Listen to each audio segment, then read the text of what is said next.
Obandesu, you've returned. Don't read anything aloud tonight. It is time for chapter 97. His name was written in the same hand as the rest of the scroll. The same brushwork, the same ink, the same classical style that belonged to someone who had learned calligraphy properly and practiced it for decades. His name. In a scroll he had photographed that afternoon in a mountain shrine alcove, in a photograph he had taken with his own phone, of a scroll that had not contained his name when he took the picture. He sat in his inn-room that evening and looked at the photograph and then looked at it again, and understood with quiet and complete certainty that whatever had written the original text on that scroll had added his name to it sometime between his visit and his looking at the photograph, and had done so in a hand so consistent with the original that whoever had written it first and whoever had added his name were either the same hand, or had learned from the same teacher. Obandesu, I have seen such scrolls. I have never read them aloud. There are very good reasons for that. A man was visiting a remote mountain shrine as part of a walking tour through a rural area. The shrine was small, ancient in its construction, the kind of place that exists in the mountains of Japan without attracting significant attention, simply present, maintained quietly by whoever maintained it. He had stopped to look at it briefly, had noticed the alcove to the side of the main structure, a small covered space with a single item displayed on a simple stand, an old scroll, partially unrolled to show the calligraphy. He had leaned in and looked at the text. Classical characters, beautifully executed. He had taken a photograph, then continued his walk. Had thought nothing more of it until that evening. He was looking through the photographs he had taken that day when he came to the shrine scroll. He enlarged it on his phone screen, read the classical characters again with the careful attention of someone who has studied the language thoroughly, and found his name, about 2/3 of the way down the scroll, added after the last line of the original text, in the same brushwork, the same ink density, the same classical style, his full name written correctly, in a scroll in an alcove of a remote mountain shrine that he had visited that afternoon for perhaps 5 minutes. He looked at the photograph for a long time. Then he did something he would later question the wisdom of. He decided to go back to the shrine the following morning. If these stories have found their way to you, if you find yourself returning to this quiet room, there is something small you can do, like and subscribe. It tells me, and whatever else watches from this room, that you were here, and that you intend to find your way back. He reached the shrine early, before other walkers were on the trail. He went directly to the alcove. The scroll was there. He leaned in and found his name where he had seen it in the photograph, written in the same hand as the original text. Then he looked below his name. 2 more names had been added since the previous afternoon. He recognized them immediately.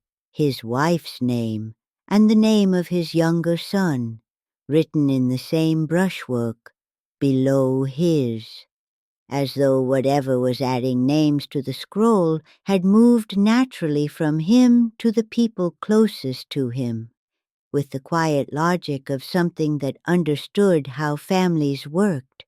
He stood in front of the scroll for a long time. Then he took out his phone and called his wife. She answered immediately. He asked how she was. She said fine, asked why he was calling so early. He said he simply wanted to hear her voice. Shakkoi, that morning, cold in the way of understanding that something knows who you love. He did not touch the scroll, did not attempt to remove it or photograph it again, simply stood before it and looked at the 3 names added below the classical text, his wife's, his son's, written with a consistency and a skill that suggested whoever was adding them had access to something he had not provided, the names of the people in his life, written in a shrine alcove in a mountain he had visited by chance on a walking tour. He thought about what the names on such a scroll might mean. Whether being named on it was simply an acknowledgement of having been seen, or whether it meant something more specific, something the original text might have explained if he had read it more carefully. He left the shrine without reading the original text again. He finished his walking tour and returned home. He told his wife what he had seen. She listened carefully, then asked a question he had not expected. She asked whether the names on the scroll had been written in any particular order. He said his had appeared first, then hers, then their sons. She was quiet for a moment, then said that in certain classical traditions, a scroll that recorded names was recording something specific about those connections, their relationship to each other, their place in a particular order of things. He did not ask what order. Some questions are better left as questions, especially when the answer might be written on a scroll in a mountain shrine, in a hand that knows your family better than a stranger should. I think about what it means for a name to be written down. In Japan, a name written with care and intention carries a particular weight. Names have power in traditions that understand language as more than communication, as something that connects the named thing to whatever is doing the naming. A scroll that writes names is not simply recording. It is doing something more active, something that the original author of that classical text apparently understood, and built into the scroll itself, the capacity to continue, to add, to extend the list of those who had been seen by whatever watched that shrine alcove, to write them in the same careful hand, with the same ink, in the order that mattered, and to do so quietly. Between one visitor's photograph and the next morning's early light, ndanyaa. Some records keep themselves. I have always treated such things with considerable respect. Another whispered story from Japan, shared quietly here beside the kotatsu. If you visit a remote mountain shrine and find an ancient calligraphy scroll in an alcove, look at it carefully if you wish.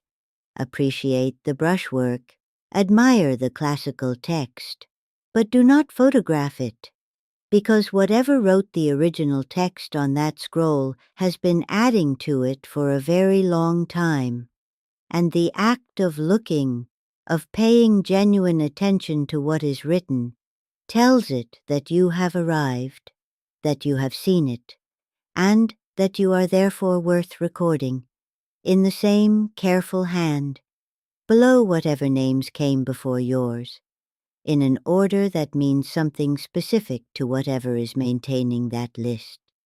In a mountain shrine alcove, in ink that never quite dries, on a scroll that is never quite finished. If this story stayed with you, If the dark or the shadow feels a little closer tonight, you know where to find me. I am always here beside the kotatsu, watching, waiting.